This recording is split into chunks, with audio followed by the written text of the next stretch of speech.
En un bel après-midi de printemps, un jeune enfant vêtu d'une cape rouge s'en alla de sa maison.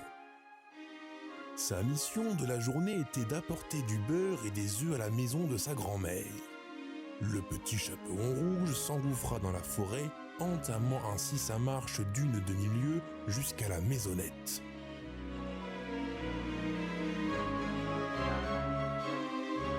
Au même instant, non loin de là, à une demi-lieue très exactement, un énorme loup rôdait autour d'une maisonnette. Motivé par la faim, la bête frappa et une vieille dame ouvrit.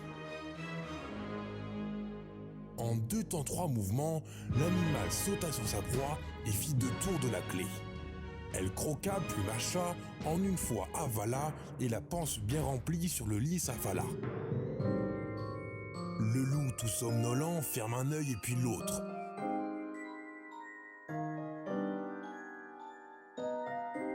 C'est alors qu'en plein rêve... Mère Grand, ouvre la porte! Cria l'enfant au dehors.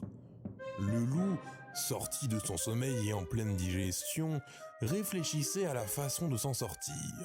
Il était de toute évidence trop épuisé pour attaquer une seconde proie. J'ai ce qu'il te manquait pour la tourte! Dit le petit chaperon rouge. La clé fit 2 tours et la porte s'ouvrit. Mais j'ai déjà trop mangé! Répondit le loup, tentant d'imiter la voix de Mère Grand. Ce n'est pas grave, Mère Grand, je la préparerai pour le souper. Rassura l'enfant qui entra dans la maisonnette. Tout en sortant les ingrédients et les ustensiles sur la table de la cuisine, le chaperon lui dit « Mère Grand, qu'est-ce que tu as de grands bras? Mais c'est pour mieux t'embrasser, mon enfant! Mère Grand, qu'est-ce que tu as de grandes oreilles? Mais c'est pour mieux t'écouter, mon enfant! Mère Grand, qu'est-ce que tu as de grands yeux? Mais c'est pour mieux te voir, mon enfant! Mère Grand, qu'est-ce qui t'a pris de croire que je goberais un truc pareil? » Et en disant ces mots, le petit chaperon rouge se jeta sur le méchant loup et lui fit la peau.